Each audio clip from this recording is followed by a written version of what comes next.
Hi everyone, this is Balázs from Racing Brick. This is my last review from the March 2023 Technic Wave. You could see all these sets in the past few days on the channel. If you missed any of them, then the link for the playlist is in the top right corner. Today I will show you in details the 42155, the Batman Batcycle. Just to clarify the funny name, the Batman is the title of the latest Batman movie, and this is the Batcycle from that movie. On the front of the box we can see the Batcycle in the Batcave with some Batmist, or is it Batfog? Anyway, the mood and the design is very similar to the Batmobile we could see last year. I will get back to that one later. On the back of the box we can see the rear view of the motorcycle with the dimensions, a close-up of one of the engine blocks, and a repeated side view showing how the shock absorbers are working.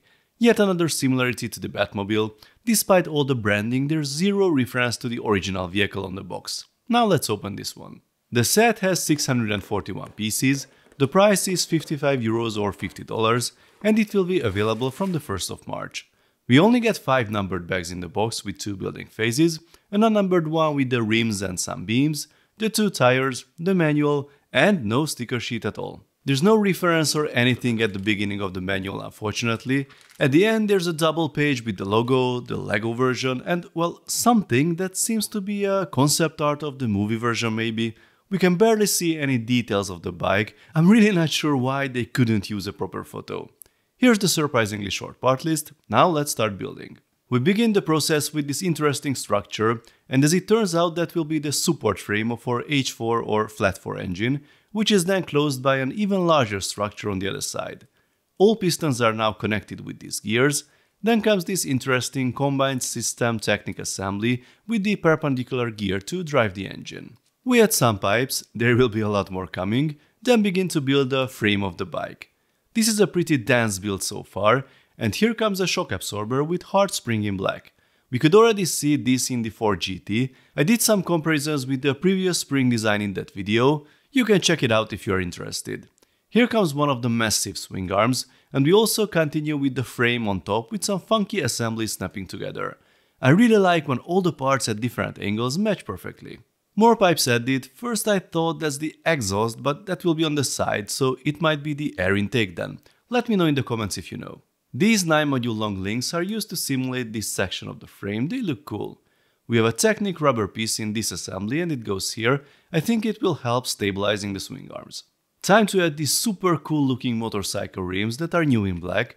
We actually need 2 of them since they have to support the rear wide tire. That one only appeared in the Harley-Davidson Fat Boy so far, so it's nice to see it in another set. Here's the driving chain. The light bluish grey pieces are not totally new as they already appeared in the UCS Razor Crest set, but this is the first time they are used properly. Here you can see how the rear wheel will drive the engine. The other swing arm goes in place, then the shock absorber, and we are pretty much done with this section. The lower pistons will be fully hidden by the exhaust pipes and the additional pieces, and now we arrive to the end of phase 1. Phase 2 begins with some panels to add to this lower section. Then comes the fuel tank that has this weird looking piece which is new in black. Here is the completed fuel tank, and this is how it goes in place. The seat has an interesting system piece at the end, and then we need to attach some other system built assemblies to simulate the huge engine blocks. These long shock absorbers were only available in pearl gold so far, so a black recolor is more than welcome. Here's the narrower front wheel with the brake discs, and after a few more pieces we can put the whole fork assembly in place. It's a bit tricky and it might tip over, so it's time to use that built-in kickstand. It is really useful. More system pieces to cover the studs. Then we start to build the front fairing with the headlight. The new smaller panel fairings become very useful here. They fit the shaping of the Batcycle very well. The last items are the handlebars with the rear view mirrors, and we are finished. Whoops, this should be the other way around. Now we are finished. So here is the Batcycle in its full glory. It is mostly black, it's a motorcycle, and well, yeah, that's pretty much all. I mean, it looks nice as a generic black motorcycle, but if you didn't see the movie or you didn't pay much attention as it only appears briefly, then you would have no idea what it is. We don't have stickers at all, which is something people always wanted, but I think at least a printed bat tile could have been added somewhere here. Apart from this, it is a really good looking bike, I think. It certainly looks nice next to the Ducati that costs $20 more with almost exactly the same amount of parts.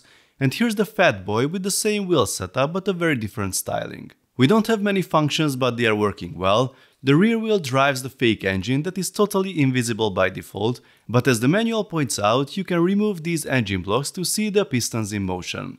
We have functional suspension at the rear and at the front as well, working steering and the kickstand. But honestly, what else would we expect for 50 bucks? The build is pretty authentic, if I can say that, although you literally cannot find a proper photo about the real bike. The best shot we have is to compare it to some other toys. Honestly, I think this was released because LEGO already had the license with the Batmobile and they realized they have the rims and wheels already, and this front section can be also well replicated with the new panel fairings. They have a very different scale with the Batmobile, of course, but if you are a fan of the movie, then it won't cause a lot of headaches, I think. I'm not sure you know, but there were actually two motorcycles used by Batman in the movie. One is this one, the other, which was called a Drifter, was more like a coffee racer. Maybe we will get that one as well. Anyway, let's sum it up. It is a decent build with some nice technical solutions here and there. The end result looks good until you are a fan of black, of course, and most importantly, for 50 bucks, that is the RRP, so expect it to go lower with time. So for 50 bucks you get the big rims in black, the tires, brake discs, 4 shock absorbers that are new in black, and a big bunch of different parts and panels, so I think as a parts pack it is very useful. Please let me know your thoughts in the comments, folks. If you like this video, then please give it a thumbs up, and don't forget to subscribe with notifications as more exciting LEGO videos are coming soon. Yes, I promise, the next one will be the Speed Champions double pack. See you next time, bye bye.